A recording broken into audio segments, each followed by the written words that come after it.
Alrighty, everyone, welcome to another pre-series preview with us here on BSML Red Sox. We literally just got done recording a dreadful post-series recap of the series between the Red Sox and Rays, but here's to having more optimism as the Red Sox are getting ready to open up a four-game set against the Toronto Blue Jays starting tomorrow in Toronto. And I am David, and I'm joined by my co-host here, Brady. Brady, how are you doing? Fine, I guess. That last series, last series is a bit of a doozy, we'll say. But I'm looking forward to this series. Hoping we could at least split. Yeah, so last series, I wouldn't say it was hard to watch. Or I mean, I'm sure it was hard to watch, but I didn't watch much of it. I'll just say it was Neither hard to did I. follow. Yeah. Yeah, it was very hard to follow. But Bill Belichick said we're on to Cincinnati. Well, the Red Sox are saying we're on to Toronto. Um, Toronto so far this year is 10-6. They just finished up a series against the Houston Astros where they took 2-3. Red Sox just faced Toronto last week at Fenway in a three-game set. Red Sox won the first game of that series, but they ended up dropping the next two to Toronto. So Toronto won that series last week, 2-3, or excuse me, 2-3. I was And lucky to now be at one of those games. that's right. You were at Jerry Remy Day, the Yeah. second game of that series, right? The patch is sitting right behind me on my shelf, but you can't really make it out because it's all blurry back there. So before we get into each of these games, usually what we do on these recaps is we first just talk about general takeaways on the Blue Jays. But two series recaps ago, we covered the Blue Jays and how we thought we were going to match up against them. Um, we all know it's not much else needs to be said. I know, Brady, you're really high in the Blue Jays. I'm really high in the Blue Jays. A lot of people think they could even come out of the AL and represent the American League in the World Series. But just maybe quickly talk about your takeaways on the Blue Jays, and I don't think not much else needs to be said than what we already said in the last pre-series preview about Toronto. Their lineup is one of the best in the MLB.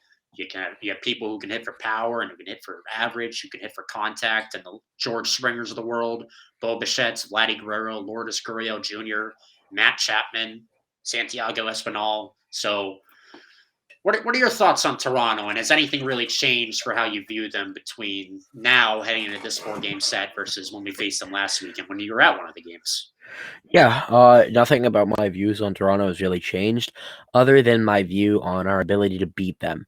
Toronto is going to be a dominant force in this American League East for years to come, and that's because of their young stars, guys like Vladdy Guerrero Jr. and Bo Bichette, Kevin Biggio coming up. Matt Chapman, more of a veteran, but he's still in his prime. And they have a great starting rotation with guys like Kevin Gausman and Jose Barrios. But they're going to be an elite force in this American League, and it's because they built an elite young lineup. And that's going to help them for years to come.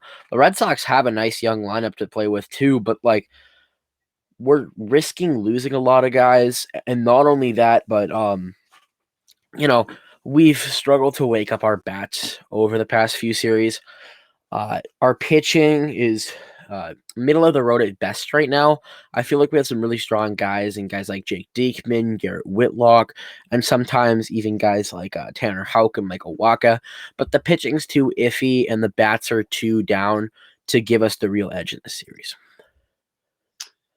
Yeah, I mean, that first win in the first game of the series last week, where it was a team effort to take down the mighty Blue Jays offense 2-1, that was very impressive. And you Agreed. know, second game, I think the one you went to, did we lose 6-1 if I remember correctly, or it 6-1, yeah. wasn't Painful. really a contest, unfortunately. And then the third game in that series, we tried to come back late, but it was a little too late. So, and two of the games, we try to compete with them pretty well. But I mean, the Toronto Blue Jays are always a tough match, especially when we face them as Red Sox versus Blue Jays. But we'll see what happens in these four games. It's very important that the Red Sox at least keep pace with Toronto and are able to win some games against them, because we faced them 19 times this year, and we're getting 7 of those games banged out. Almost half of those 19 games banged out in April. So we really need to pick up some wins here in this series for sure, because you don't want to fall too behind the 8 ball at the end of April. Yeah. So we'll get into each of the pitching matchups here for this series. In game one of the 4 game set, you got Nathan Eovaldi versus Jose Barrios. Eovaldi, so far this year, is 1-0 with a 3.68 ERA. Red Sox ace last week in a start against Toronto got the victory. He went, or excuse me, he didn't get the win, but he was part of the win in that game. He went 4 2/3 innings, only giving up 1 earned run and 6 strikeouts. This is a game where it was just a team effort, as I talked about earlier, for the Red Sox to shut down the Toronto Blue Jays offense, hold them to only 1 run. And on the flip side, Barrios on the mound for Toronto. So far this year, he's 1-0 with a 6.35 ERA. Last week against Boston, he got his first one of the season. It was his best start of the season to date, as he went 6 innings, only giving up 1 earned run and had 6 strikeouts. So, And yeah, and I was there, unfortunately. yeah. So, if you ask me, I mean, I maybe say this a little too much in these pre-series previews, but this is all the likings to me of a potential pitcher stool because you have a guy in Evaldi who's coming off a solid start, and you have a guy in Barrios who's coming off of a solid start, and these are two pitchers who each organization respectively relies on in top end of the rotation. So I think we could be looking at the pitcher stool here, Brady. Entirely agree. You got both our team's aces. Both of them are obviously starting off 1-0. Nady Evaldi has a pretty nice ERA. Jose Barrios, I mean, you can't really use his ERA because of how he's been throwing pretty good. But you know, both these guys have shown time and time again that they are consistent, great pitchers. And yeah, this is going to be the rubber match. And in the second game, excuse me, we have the pitching matchup as Nick Pivetta versus Kevin Gausman. Nicky Smooches, as Jared Carabas nicknamed him, is 0-3 so far this season with a 10.03 ERA. He's off to a very, very rough start. He got roughed up again in his last start last week against Toronto. Went 4 innings, giving up 5 earned runs. We really, really need something from him because, for the time being until Sale comes back, he's our number 2 guy. You need your number 2 guy to give you 5 or 6 innings. And Pivetta is really, Unfortunately. yeah, Pivetta is really struggling with going deep in the starts so far this year, too. Then on the flip side, you have a Kevin Gausman, big free agency acquisition for Toronto this past offseason. Gausman so far in 2022 is 1-1 with a 2.89 ERA. He got his first win against the Red Sox on April 21st, 3 days ago.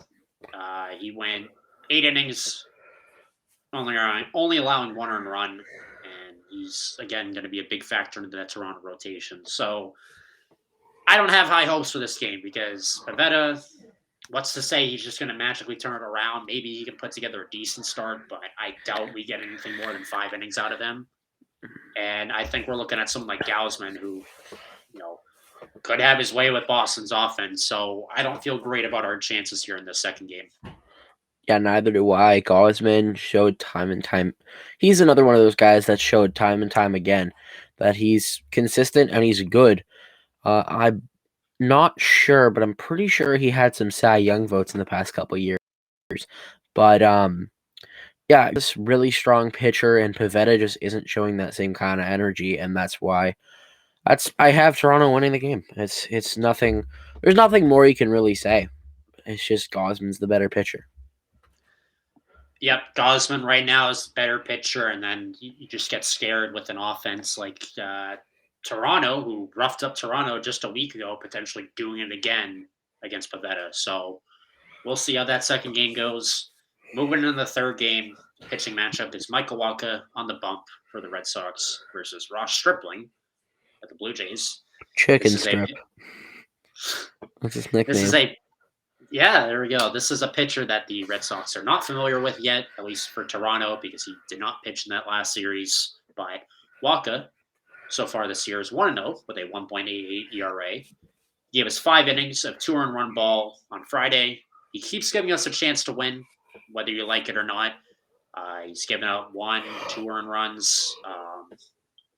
We'll see if this is sustainable. I don't know if this is sustainable under with Michael Waka, but so far he's providing value in the back end of that rotation, and hopefully he's able to do so again in this game. And you look at someone like Ross Stripling. He's 0-1 so far this year with Toronto with a 4.50 ERA. This is his second full season with the Blue Jays. He spent the first 4.5 seasons of his career with the Dodgers. His ERA has been relatively higher every year starting since 2020. He did not have a good 2020-2021 campaign. So if you ask me, when you're facing a team like the Toronto Blue Jays, who are not only favorites in the AL East, but favorites in the American League, they have an excellent team all around. This is a very favorable matchup for the Red Sox, and it's going to be rare that we get favorable matchups against such a good team in Toronto. So Red Sox really need to capitalize against this. On paper, it seems like we have a great chance to win this game, but Red Sox definitely need to take advantage of this favorable matchup. Yeah, Stripling's young. He's yet to prove himself. I mean, he's only really there because of the injury to Hyunjin Ryu. But as soon as he comes back, Stripling's back to the bullpen where I would say he belongs. But I feel like Waka has a strong arm. I feel like the Red Sox have just as good a chance as anybody in this one. And we get to the final game of this 4-game set. It is Alex Manoah on the mound for Alek Manoah on the mound for the Blue Jays versus to be determined for the Boston Red Sox. The Red Sox have not yet announced who will be starting that game, but if I had to guess, it'd be either Garrett Whitlock or Rich Hill. It'll be Rich Hill. Rich Hill is slated to start in that, but raises the question. I don't want to speculate on people's vaccination statuses, but maybe that's the reason as to why they haven't named a starter yet. But obviously, that's why we're not seeing any Tanner Houck in this series, as he is not vaccinated. Yep. So Houck will not be available for these games. We'll get into the vaccination stuff a little bit later towards the end of this. Obviously, you don't want to touch too much on it because it's a very sensitive subject. But getting back to this matchup here, if Whitlock's the one to go, he's 1-0 with a 0.66 ERA so far this year. As we talked about just last night, was nails for the Red Sox on his first career MLB start, giving up just 1 hit, 7 strikeouts in 4 innings. He's just been amazing for the Red Sox since last season when we finally brought him up to the bigs. Thank you, New York Yankees, for allowing us to get him from you in the Rule 5 draft. We appreciate that so much. And I just got to take that back because after what brewed between the Yankees and the Twins the other night with how horrible those Yankees fans were, I don't think we want to give any credit to the Yankees today. Agreed. If it's Rich Hill on the mound in this game, Hill so far this year is 0-1 with the 4.85 ERA. He had his best start of the season today, but he only went 4 innings. And again, as we just talked about in the post-series recap, there's only so much you can expect and so many innings you can expect out of a 42-year-old pitcher. I believe is the oldest player in the league. But you'd like for him to go 5 innings, and he hasn't been able to go 5 full innings yet this year. So we'll see with whoever's on the Red Sox side. And you look at someone like Alek Manoah so far this year is 3-0. They 2.00 ERA. 2 seasons so far with Toronto. Young guy. He's only 24. First-round pick back in 2019.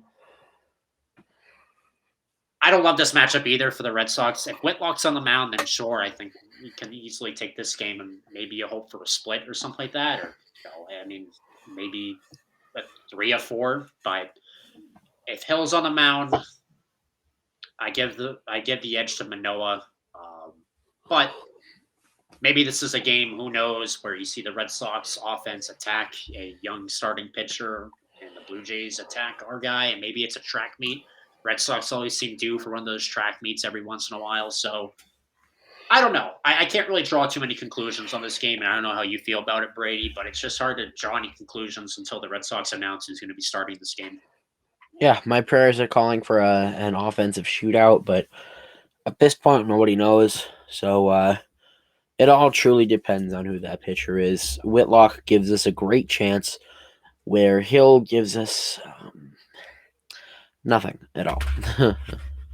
Would you like to see Whitlock keep starting like he did last night, or do you want to just keep operating out of the bullpen? And would you rather him do these like once in a while, like the spot start as they call it? Are you a fan of Whitlock doing that, or what's what's your opinion on what Whitlock's role should be? Well, my inevitable end game is Garrett Whitlock being our full time starter. If not, if he does, he could probably be like a solid 3 or 2, and maybe even a 1. Who knows?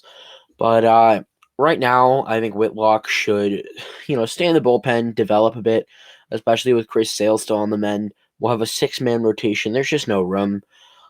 If we were to let go a guy like Rich Hill or like Nick Pivetta over the offseason or the deadline, then we could see uh, Whitlock moving to the road. But that also gives him some more time to develop, and that's what I'm praying happens.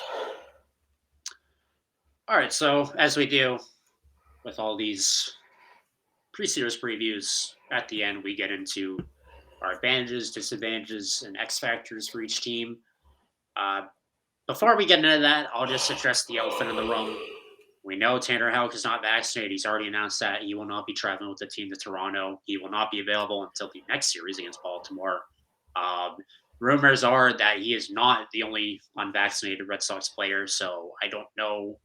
Again, don't quote me on that. These are just rumors. It could not be true, but Red Sox could be missing some other key players in this series coming up starting tomorrow. We'll certainly find out when tomorrow's game happens, but I'll just throw it out. An X factor for sure is just figuring out, who's going to be available for the series against Toronto and who's not. Because not only is this just an issue for the next 4 days, it's also an issue if we potentially have to face Toronto in a playoff series. Because if players aren't able to play and they're key players for us, that just throws a wrench in everything. So that's an X factor for me, and that's just, of course, goes with other X factors being, can the Red Sox finally get hits with runners in scoring position?